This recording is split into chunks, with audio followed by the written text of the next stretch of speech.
Welcome to the second episode of the History of Christianity. Before talking about Jesus, it's important for us to understand the sources for what we know about Jesus. There are those who claim that Jesus never existed. This is called the Jesus myth theory, and it's something that I've written extensively on elsewhere.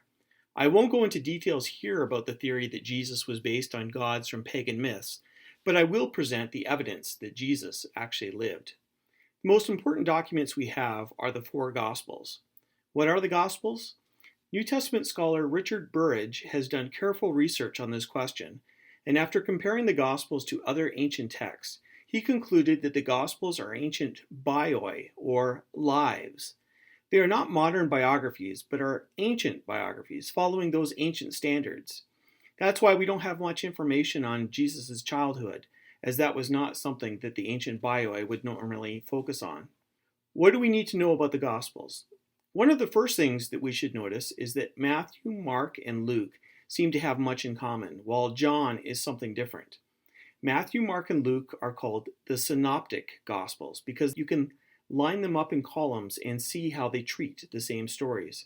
Sometimes all three repeat the same story almost word for word. Other times, there seems to be deliberate changes. The relationship between the Synoptic Gospels, which indicates some copying between them, is called the synoptic problem. We'll not go into this here, other than to say that there is a strong relationship between these three Gospels. The Gospel of John is somewhat different. John uses the miracles in a specific way and does not seem interested in parables. Jesus teaches not with short, pithy statements as we find in the Synoptics, but with longer discourses. Some scholars have attempted to diminish the historical value of John, but further research, including archaeological discoveries, have demonstrated that John is not just theological reflections about Jesus, but his actual historical biography. So who wrote the Gospels? Scholars will state that our four canonical Gospels are anonymous. What is meant by this is that there is nowhere in the body of the text where the author is identified. This does not mean that the church didn't know who wrote the Gospels. Also, there seems no good reason to make up authorship by Mark and Luke, as they were not important enough figures to add authority to the writings. The lack of identification within the text is not a problem because when we look at other Gospels, such as the Gospel of Thomas, where the alleged author is identified, it is interpreted as the real author working too hard to take on the authority of an earlier disciple. Why do we have these four Gospels in our New Testament and not any of the other Gospels that were written? The main reason is that Matthew, Mark, Luke, and John are the only first century Gospels, and they are the only ones that could possibly contain eyewitness testimony. Another reason is that the other Gospels are not even in the same genre. That is, they are not bioi. For example, the Gospel of Thomas is a sayings gospel.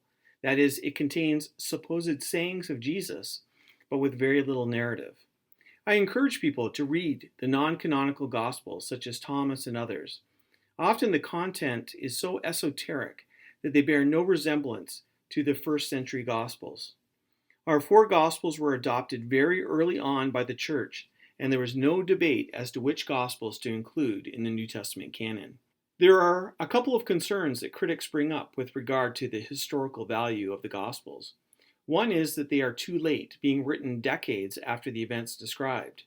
This is nonsense, as the Gospels are much closer to the events than most of the sources we have for other ancient figures. For example, our sources for Alexander the Great are not decades, but centuries later, and yet we rely on those biographies. Another concern is that the Gospel writers were biased. The truth is that every ancient writing had a religious, philosophical, or political bias, and yet we still use them as historical documents. In fact, even modern writings have a bias. It's impossible to be completely unbiased. Finally, there is the claim that the Gospels should be excluded from being historical sources because they're a part of Christian scripture.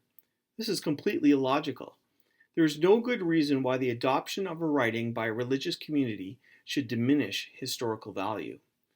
The next piece of historical evidence that we have are the writings of the Apostle Paul. It is likely that Paul's letters are the earliest Christian writings that we have. It's often claimed that Paul never mentions the earthly Jesus and that he only speaks of the glorified Christ. This is not true.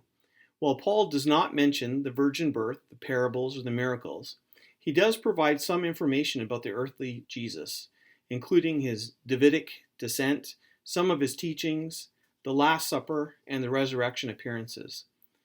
When people demonstrate concern over the lack of biographical information that Paul shares about Jesus, we should remember that Paul is also sparse with autobiographical information about himself. For example, Paul never mentions in his letters that his name was Saul or that he was from Tarsus. Paul was writing his letters for specific reasons, and often they did not require information about the historical Jesus. Despite this, there is information in his letters about Jesus if you look carefully. There is more that we can say about Paul, but you'll have to wait until we are ready for his place in history.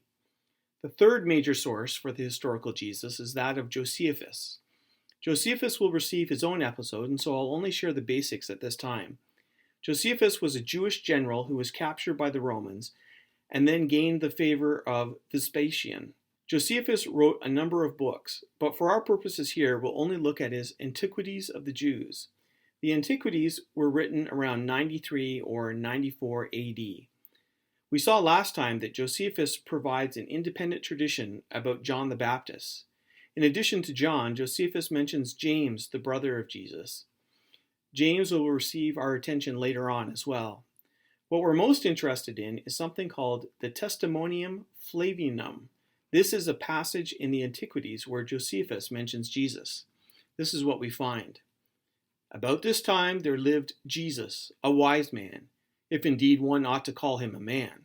For he was one who performed surprising deeds and was a teacher of such people as accept the truth gladly. He won over many Jews and many of the Greeks. He was the Christ. And when upon the accusation of the principal men among us, Pilate had condemned him to a cross, those who had first come to love him did not cease. He appeared to them, spending a third day restored to life, for the prophets of God had foretold these things and 1,000 other marvels about him. And the tribe of the Christians, so called after him, has still to this day not disappeared. This is great, except for one thing. Does this really sound like the kind of thing that a non-Christian Jew would say about Jesus? It sounds a bit too Christian. Some have suggested that the entire passage is a Christian forgery.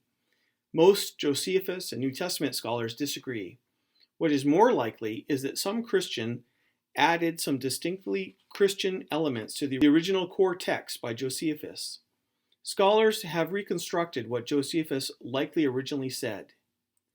Now there was about this time Jesus, a wise man, for he was a doer of startling deeds, a teacher of such men as received the truth with pleasure, and he gained a following both among many Jews and many of Greek origin. And when Pilate, at the suggestion of the principal men amongst us, condemned him to the cross, those that loved him at the first did not forsake him, and the tribe of Christians, so named from him, are not extinct at this day.